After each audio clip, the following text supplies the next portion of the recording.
Did you know that one of the most defining battles of the Vietnam War didn't take place on an open field, but inside a jungle so dense that sunlight barely reached the ground? A war fought in mud, tunnels, rice paddies, and fire, where victory and survival often meant the same thing.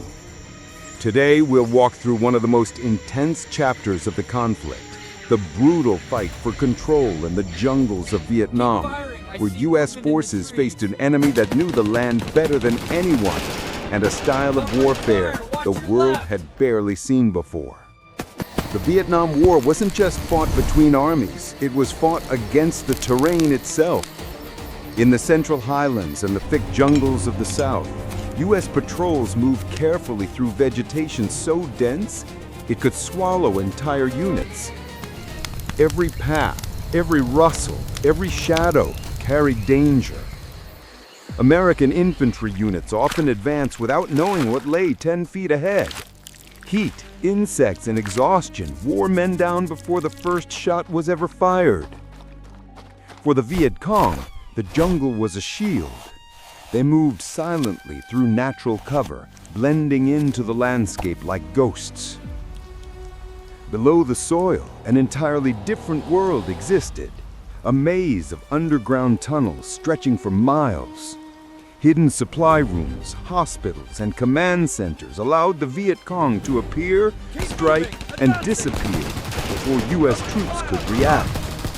Many battles began the same way. Sudden bursts of fire from high positions or unseen trenches. The first seconds determined everything. When U.S. soldiers were hit, they had to immediately dig in, return fire, and figure out where the ambush originated, often while visibility was nearly zero. American doctrine relied on fire superiority. Once they located the enemy, units pushed forward aggressively, supported by machine guns, mortars, and artillery. To break strongholds and drive out entrenched fighters, the U.S. military relied heavily on air support. Napalm strikes carved wide scars into the jungle, devastating, controversial, and unforgettable for those who witnessed them. Helicopters became the lifeline of the entire conflict. From troop insertions to medical evacuations, the UH-1 Huey was everywhere, buzzing over treetops like mechanical hornets. But helicopters were vulnerable. Enemy fire from the jungle floor often forced pilots into evasive maneuvers that pushed both machine and crew to their limits. Landing zones were chaotic. The downdraft kicked up dirt, branches, and debris, while soldiers sprinted out before the helicopter became a target. While U.S. forces organized above ground, the Viet Cong moved silently between positions, slipping from tree lines to tunnels before air support arrived.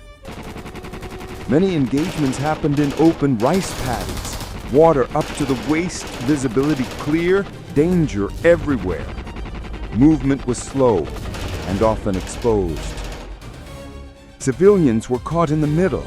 Entire villages were displaced as the war pushed deeper into rural regions. Families fled with whatever they could carry. American F-4 Phantom jets turned the sky into thunder. Bombing runs shaped entire battles, clearing enemy strongholds, sometimes missing, sometimes changing the landscape forever. Each explosion left behind massive craters, shredded palm trees, and a haze of smoke that clung to the canopy. Forward operating bases functioned as anchors in shifting territory. From here, artillery observers and radio operators coordinated operations across the region.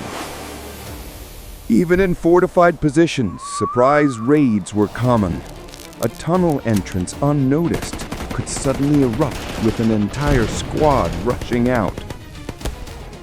U.S. fire bases relied heavily on artillery to hold ground and protect patrols. Shells flew day and night, echoing for miles through the valleys.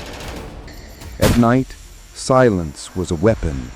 Flares illuminated the darkness, turning jungle shadows into sharp silhouettes, sometimes revealing movement, sometimes nothing.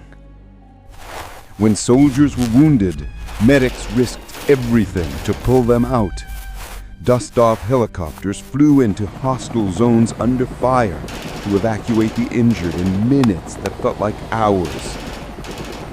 Night marches were some of the most dangerous moments of the war. Flashlights were rare. Any light made you a target. Every sound felt like a warning. As the conflict dragged on, U.S. forces fought a determined enemy who never seemed to tire, retreat, or surrender ground easily. Battles ended abruptly, but danger lingered long after the gunfire stopped. And when we look at the war through these handcrafted scenes, we're reminded of the scale, the cost, and the complexity of a conflict fought in places where nature itself became part of the battlefield. So tell me, did the Vietnam War change modern warfare through strategy, terrain, or the soldiers who fought it day by day? Drop your thoughts in the comments. And if you enjoy seeing history rebuilt in handcrafted miniature worlds, consider subscribing to AI Watt Stories. Your support helps me keep bringing these tiny battles and big moments back to life.